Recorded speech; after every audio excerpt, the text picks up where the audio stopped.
Pwede lang magtanong. Sige, may tatanong ngayon ako nagsisurvey kasi siya eh. Okay lang.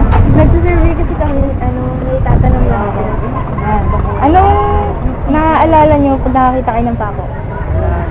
Pagkamatay po, pagkamatay at pagkapako sa Ang galing ni Kuya. Ni Kuya. Kaya ano pa, aside doon? yung pagkaligtas, pagpapaligtas sa atin para maamitan ma-reset ang salamat. Akala ko iba yung sasagot niya. Hindi ba kasi ang sabi sa amin, sabitan daw ng tuwalya eh. Saka kapartner ng martilyo. Ay, kapatid, kamusta? Yan. Daddy. Ayan. Yan. Tama siya. Tama ka. Yan. Ito, mas malaking pako ito. Pero mas malaki naman siyempre yung pako ni Jesus Christ. Yan. Alam na ba paano yun? Forgiving. Yan. Sa Tagalog, pinatawad. Ba't ko pinapatawad? Ibig sabihin? Para may... Itigit mo natin. Yan. Ibig sabihin kasi may kasalanan. Bakit ka naman papatawarin kung walang kasalanan? Oo. Meron bang... Sige, pinapatawad na kita. Pero wala naman siyang kasalanan sa'yo, di ba? Pinapatawad kasi may kasalanan. Kasi tayo, tao, may kasalanan tayo. Sino bang perfect? Meron bang perfect? Yan. Sino sa atin dito pinakamaraming kasalanan? Oo. Hindi, ako. Mas matanda na ako sa inyo eh. Mas marami na ako nagawa. Kaya kailangan nating patawarin tayo ni Jesus Christ. Kailangan patawarin tayo ni God. Kaya dahil mahal tayo ni God, namatay siya sa krus. Pinako siya sa krus. Tapos, binayaran yung mga kasalanan natin. Kasi makasalanan nga tayo. Talagay niyo, kung hindi binayaran ni Jesus yung kasalanan natin sa krus, saan tayo mapupunta? Kasi tayo ang magbabayad sa kasalanan natin sa impyerno. Tama? Pero dahil mahal tayo ni Jesus, sama lang yung namatay. Sabi sa salita ng Diyos, sabi niya, for the wages of sin is death, but the gift of God is eternal life. Sabi, ang pagkaroon ng kasalanan, kapatayan, kaya dapat mamamatay tayo lahat, mapagkasahan. Pero dahil may dahil sa Diyos, ang buhay na walang hanggan. Kasi mahal niya nga tayo kaya ayaw niya na tayo mapahama. Ang sabi, sinong sumampalataya, magkakaroon ng buhay na walang hanggan. Naniniwala ba kayo doon? Gusto niyo ba yun? Yan, gusto natin lahat. Kasi ayaw naman natin magpunta sa impyerno, no? Pero may i-demonstrate sa inyo yung anak ko, si Kinesal, tungkol sa regalo. Kasi sabi, ang buhay na walang hanggan daw ay regalo eh. Kung alam mo, meron siyang regalo. Anong pangalan mo, ate? Si Nicole. Nicole, may regalo sa'yo si Kinesa. Ito, pako. Pero tanungin ko kayo, itong pakong to, binibigay ni Kinesa kay Nicole. Kanino na yung pako na yan? Hindi pa ata eh. Tinanggap na ba ni Nicole? Sa akin pa rin. Pag tinanggap niya, Kanino na yung pakong yan? So, doon hindi makaligtasan na regalo. Ibaliwanag mo, anak. yan. Yan yung kaligtasan dahil sabi ko, ang regalo ng Diyos, ang regalo, ang buhay na walang hanggan. Tinatanggap ka, sa'yo na yan natin.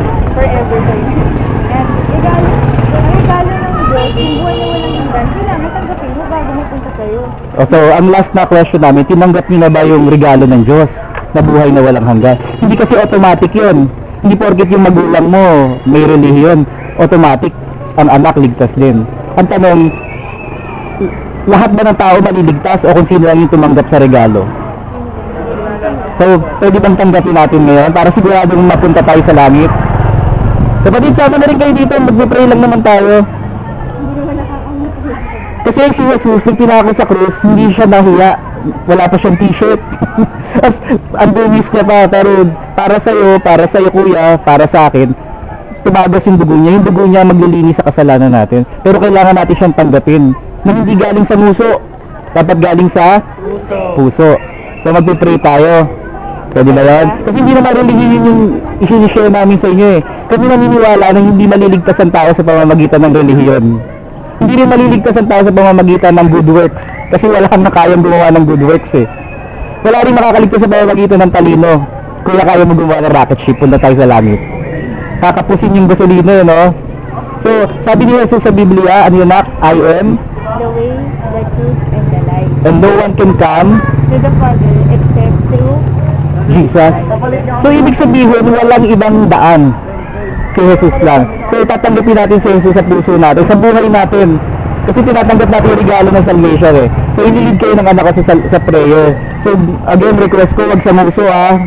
sa puso para tayo maging bagong nilalang. Let's pray. Sige po tayo.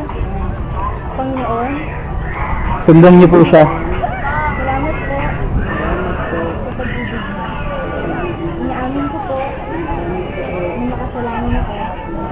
Hindi ko po kayang iligtas ang sarili.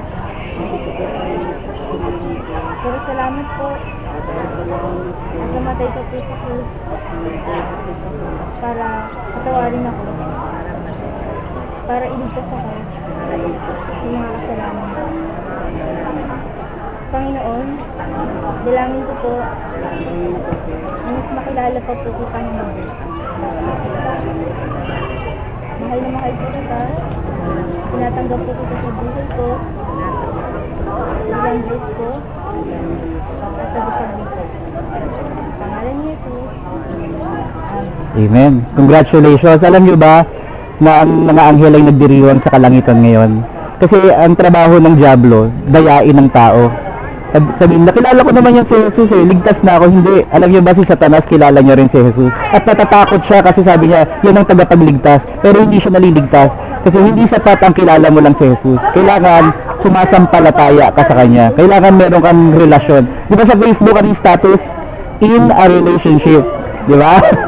Kaya meron ka ng relationship kay Jesus, dahil mo pa yung taong may relihiyon. Kasi ikaw, may relasyon ka na kay Jesus. Ayun ang magliligtas sa'yo. Sabi niya, no one can come to the Father but by me. I am the way. Si Jesus yun. Tama? So salamat mga kapatid at pinaunlakan nyo kami.